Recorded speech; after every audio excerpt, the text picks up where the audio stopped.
Welcome, everyone. We are so lucky to have Jared Miller, our composer, in residence for the week, I guess, and to have our new piece. As you know, this is the last of the new pieces that Leonard and the DSO commissioned this year.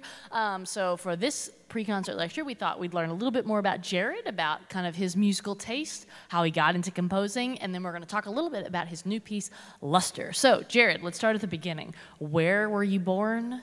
And what was your first instance of kind of music? Okay, so I was born in Los Angeles, California, but my parents, both of whom are Canadian, wanted to raise me and my older brother in Canada. So we actually moved to Canada when I was 1, and I grew up in Vancouver, British Columbia. As for my first interaction or memory of music, it would definitely have to be the 1940s Fantasia. Oh, sure. So you actually liked that as a kid? Because I hated it. Oh, no, I loved it. You loved it? Well, I loved it, but I was also terrified at moments of it. Sure. Like, my parents had this blanket with holes in it. And so, like, at the scary parts, like when the sorcerer was there and Night on Bald Mountain, and the Rite of Spring was pretty scary, too. Oh, yeah. I would, like, hide under the blanket, but I'd still look through the holes so I could still watch the TV. But the blanket kept me safe. I think my favorite part of the film was the opening, you know, where you have, the screen and the colors. I think it was Bach. Yeah, it's the toccata and fugue. And then that was all the Stokowski, and Stokowski's got Mickey Goes and See. I thought that was cool. Yeah. Then for some reason, the music, I was just like, I don't understand these pictures with this music. I don't know. I remember thoroughly not liking it as a child, but that changed. To each their own. We got to the same place eventually. That's true. That's true. So, were your parents musical? Was your older brother musical? My parents always had an appreciation for music. They'd always play a lot of music in the house, and a really wide variety of music, from rock music, the Beatles, different film scores and soundtracks, and a lot of classical music. Actually, my dad, he used to like play Beethoven's Ninth Symphony really, really loud, or Rachmaninoff's Third Piano Concerto every Sunday morning to wake me and my brother up. And yeah, like I was really annoyed at the time when I was a teenager and he'd do that, but I really love those pieces now, so thanks, Dad. Yeah, so it was like Beethoven and pancakes and Rachmaninoff on Sunday morning. Sure, yeah. Nice. No, my dad played Elvis in the morning. So okay, again, that works too. Different. That works too. I always think of like gospel Elvis in the mornings on Sundays. That'd be pretty fun. But I like Beethoven 9. That's a startling wake up call. Yeah, it's definitely. Or even Rock 3. Yeah. Rock 3. Yeah, a little terrifying with Rock 3 maybe. Yeah. So what was your primary instrument, or do you have a primary instrument, or did you kind of learn a variety of things? I'm a pianist. I played the clarinet for a couple of years in high school, and I was the lead in a musical in high school, so I had to sing, but we won't get into that part of my life. But yeah, I mean, I studied piano for many years. I started playing when I was 7, and I still play.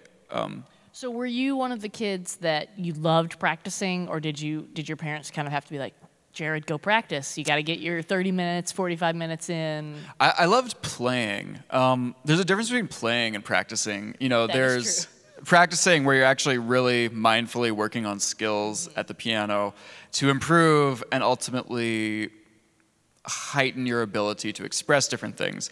And then there's people who just like playing through everything a bunch of times and having fun with it and not necessarily building the skills you need to. So like as a kid, for the most part, I was like that until I was a teenager and got really serious about it and got a really serious teacher who I was very pleasantly surprised took me on as a student.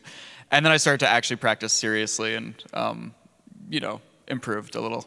So with piano, is that where you started to compose, or did you do some improvisation on the piano that kind of led you to being interested in kind of how sounds work, or where did the compositional bug first strike? I mean, I always sort of made up music. When I started piano lessons, I would always just make up songs every week just for fun. And they were like simple little songs. Actually, I found a couple of like my little notated scores from way back a couple years ago, which were really fun. Posted them on my Instagram and Facebook. Oh, nice. But then I saw the movie Amadeus, I think when I was about 8 years old, like many composers, and I was like, whoa, you can do that as a living?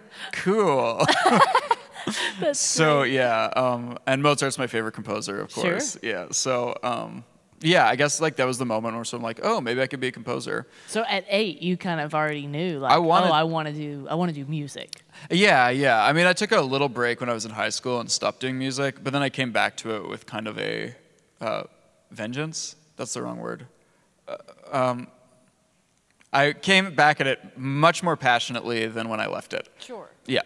So growing up, you said, you listened to a bunch of different things. What was your favorite, outside of classical music, kind of your favorite bands, your favorite genre of music to listen to? I mean, it really sort of varied, but I love the Beatles.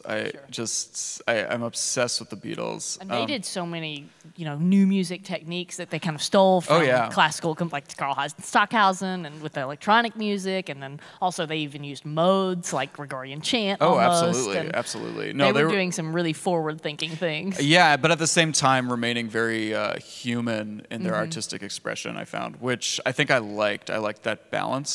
But I mean, I listened to, honestly, a lot of top 40 and a lot of techno and house and EDM music. Sure. I mean, I love a lot of film scores. Who's your favorite, or do you have a favorite, like, film score composer? I mean, you can't not say John Williams. Sure. But I love Michael Giacchino. Yeah. The score for Up is just heartbreaking. Great. Yeah. I like the first 5 minutes of Up is heartbreaking. Oh God, I'm gonna start tearing up when I think about that. Anyway, but I like Michael Giacchino. I like Alexandre Desplat, who I think he just won an Oscar this year. Actually, I can't remember what for. It was for the one that won Best Picture, Shape of Water. Oh, gotcha. Yeah. So I really like his scores. So Have you done any film scoring yourself? Only for a few student films. Sure. And it was a lot of fun. Is that something you'd want to explore in addition to your classical music writing, or? Why are you asking, Michelle? Do you know any directors who are I know, maybe so. No, maybe. I mean, I always want to look for opportunities to sort of broaden myself artistically, but also do things that are fulfilling. So again, it's about finding the right opportunity that comes along, if it comes along. So you were in Vancouver. Where did you go for undergraduate, graduate school, things like that, like your professional music degrees? So I went to the University of British Columbia in Vancouver for my undergrad, and I studied both composition and piano there. And then, much to my surprise, I got a scholarship to go to Juilliard for my master's. So I went there and studied with Samuel Adler. And then much to my surprise again, got into the doctoral program to study with John Corigliano. So I did my master's and doctorate at Juilliard and graduated last year. And of course, John Corigliano, one film score that's famous is, of course, the Red Violin, and yet he's still doing all of this other great opera and classical music work. So did that kind of influence you at all, like his style, or?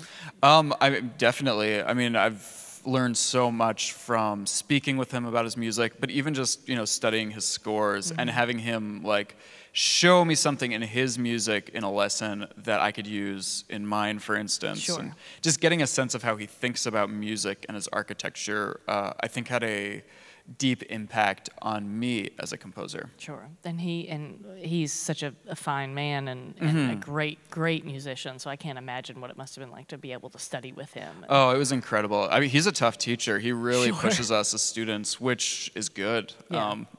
Definitely. Yeah, no, I learned a lot from him and, have nothing but respect for him. Well, so let's come to your piece that we're premiering tonight, Luster, which actually, you mentioned techno. It has a little bit of a techno influence, and you thought of this because, of course, Detroit being the birthplace of techno.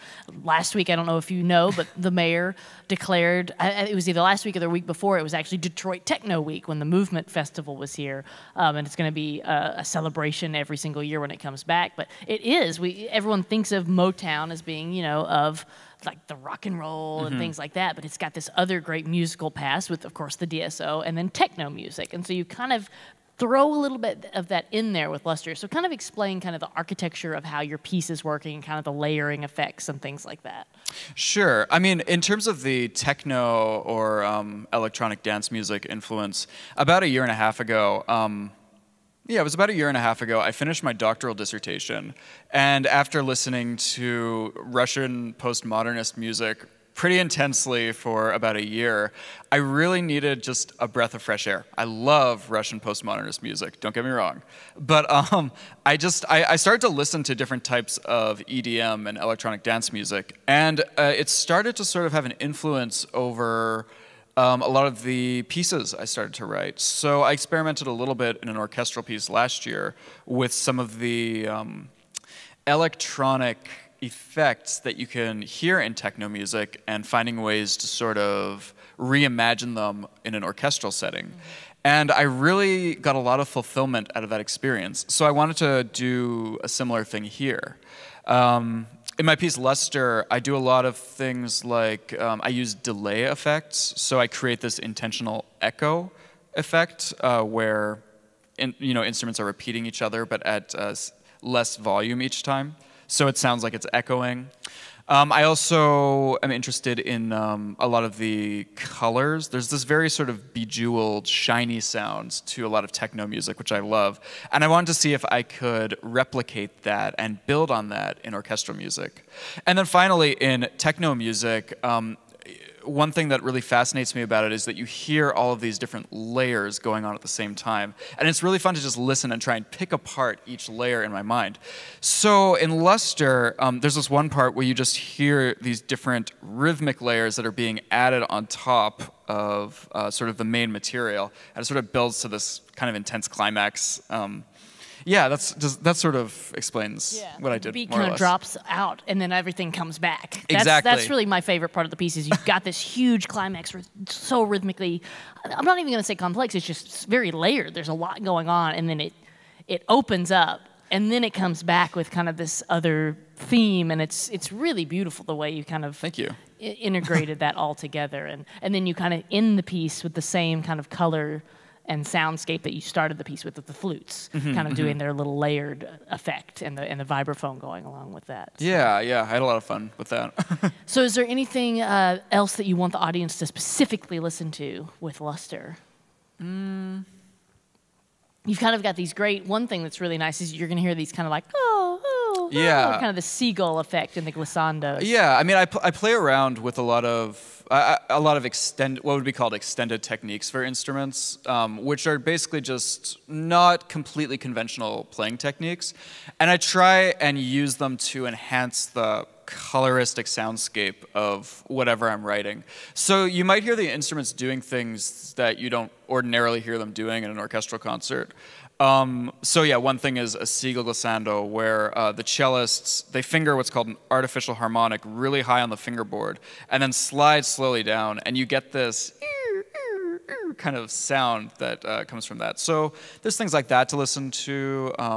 I have the brass players blowing air into their instrument at a certain part to create a wind sound, things like that. Yeah. So those are some things to listen for. So what's next? This is my last concert of this season. Oh, okay. And I have a couple more orchestral pieces to write in the next couple seasons. So how is that? What is your? Do you like having a deadline, or is it kind of stressful to be like, oh, it's coming up, I've got to get it done? I think it's good for me to have deadlines, sure. Even you if you would rather that than something be open-ended. Yes. Now, that having been said, for the past 4 or so years, I've been in the extremely fortunate position to pretty much be booked solid with deadlines. Oh, that's great. Yeah, it was pretty exciting. But I actually, my next deadline is in December, and I'm really enjoying writing this next orchestral piece slowly and kind of just being in it for a little longer than I've been in other pieces in the past. So yeah, it's a nice change. That having been said, deadlines are great. They make me move and do things and get things done. So, yeah. Very good. Well, thank you so much for coming. Thank you, Jared. You're really going to love his piece, Luster, tonight, I hope the world premiere. Thank you so much. Thank you for having me. Thank you.